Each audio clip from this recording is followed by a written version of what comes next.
سلام دوستان عزیز، حالتون چطوره؟ همستر هستم. امروز اومدیم با آموزشات ورتکس ماین رول پلی یا سوروایول. اول از همه آموزش اول ما این هست که لند بخرید. داخل پارت قبلی توضیح دادم ولی به صورت مختصر بود. امروز اومدم کامل و تمام کامنداشو بهتون یاد بدم، کامل پول در آوردن رو بهتون یاد بدم و یه سری چیزهای دیگه مربوط به سرور ورتکس ماین که داخل فایت ها و پی وی پی ها خیلی به دردتون میخوره. همونجور که داخل پارت قبل گفتم، شما هر جایی که بایستید بزنید اسلش start p. الان هیچ جا برای شما مشخص نشده. من میخوام از اینجا تا اینجا رو بخرم. اینجا رو کلیک میکنم زمین اول، اینجا رو کلیک میکنم زمین دوم، بعدشم با کامند /land buy این زمین رو میخرم. الان این زمین کامل برای منه و دورش هم یه سری بلاک ها میاد. خب الان فکر کنم یه باگی خورده، فقط یه بلاکش خریده شده، ولی بازم /start p اینجا و اینجا. این دوتاش انتخاب شد چون دابل کلیک هم فعاله. /start p. خب این آره تو قسمت قبلی گفتم دوتاشو انتخاب میکنین و /land buy رو میزنید. الان موسم باگ خورده، دابل کلیک میزنه و بعدش هم /land buy و لندتون رو خریداری میکنید. حالا خب فقط به لند بای ختم نمیشه. ما اینجا کامند /land خالی رو بزنیم /land sell land shop /vip land. ما لند سل رو که بزنیم اینجا میگه شما لند سل رو که میزنیم باید اون نامبر لندتون هم بگین. مثلا اینجا اگه شمارش 470 /land sell 470 اینجوری فروش میره. بعد میگه 470 که اصلا داخل لنده شما نیست. من حالا اینجوری مثال زدم. مثلا اینجا میگیم برای اینکه بفهمیم اینجا لند چنده /land here این 505 /land sell 505. میبینید که نصف پول خرید زمین رو به ما برگردون، یعنی نصفشو فقط به ما برگردون. الان دیگه اینجا لند ما نیست، لند مال سروره. خب ما گفتیم که با /land move میتونیم جابجایی کنیم به لندهای مختلف. مثلا 415 لند خودم، این لند منه. مثلا اسپانش هم که از بالا بود ولی دوباره بخواید بزنید اسپانش روی نقطه است که من اینجا کندمش. و اینکه وقتی ما /land خالی رو میزنیم اینتر میزنیم /land buy land move land list who's give here invite kick اینجور چیزا. خب مثلا ما میخوایم اینجا رو اینوایت کنیم.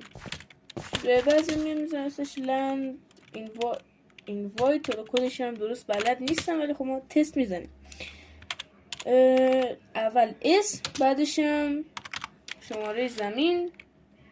خب میگه اینجا یه خطایی میده، میگه لند نامبر اصلا نیست، وجود نداره. برای چیه؟ چون ما اول اون علی 22 رو زدیم، اسم رو زدیم.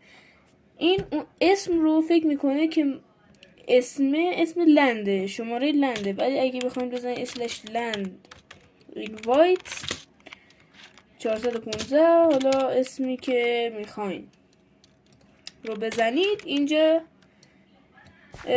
میاد اینوایتش میکنه. خب حالا مثلا شما دوست دارین بدونید که رفیقتون چه لندهایی رو داره و شماره شون و سایز زمینشون رو بخواین بفهمین.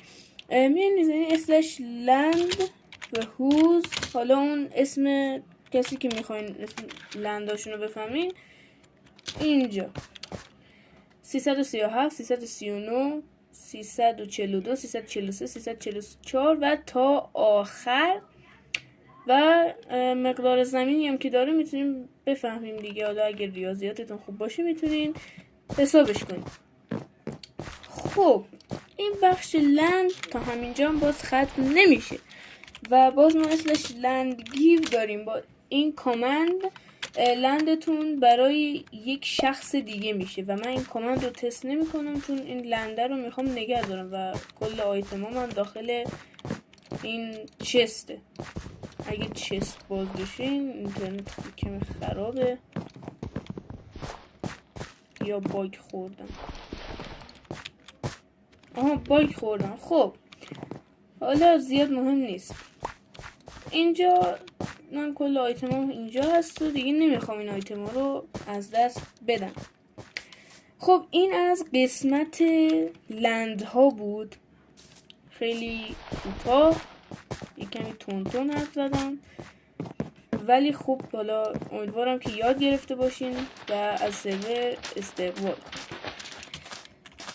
همونجور که گفتم با کامند اسلش لابی میتونید برگردید به لابی و اینجا ما میایم یه راه برای درآمد و تمام قواعد ماین کردن رو به شما میگیم. شما وقتی وارد ماین میشید میانین پایین. اینجا عکس یه مجسمه کلنگ دایمندی هست. میاد این پایین و وقتی که اومدین این پایین میاد جلو 3 تا ماین داره. مثلا اینجا ماین میکنید. حالا من کلنگ همراهم نیاوردم. اینا رو که ماین میکنید همین جوری بفروشینش. یعنی مثلا آیرون و اینا رو نپذید چون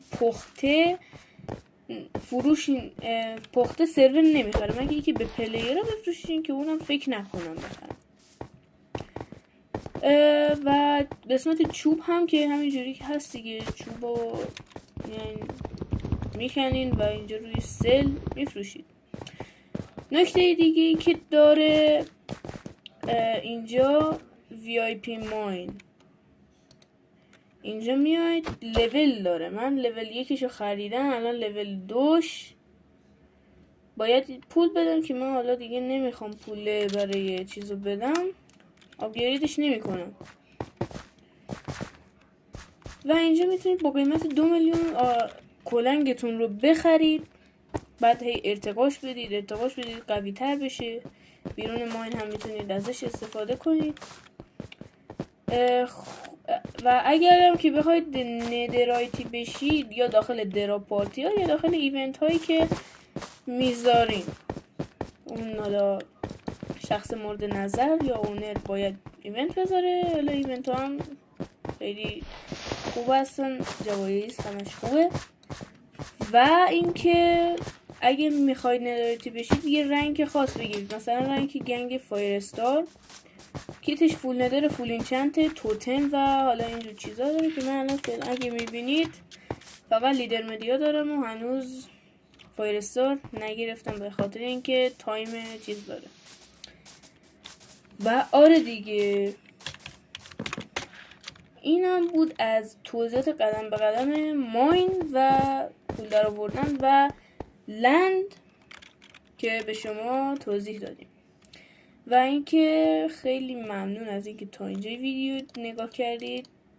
لایک، کامنت، اگه سابسکرایب هم نکردید سابسکرایب کن که قراره تو این چنل بهتره کنیم. مرسی که این ویدیو رو تا آخر تماشا کردین و فعلا خدا نگهدار.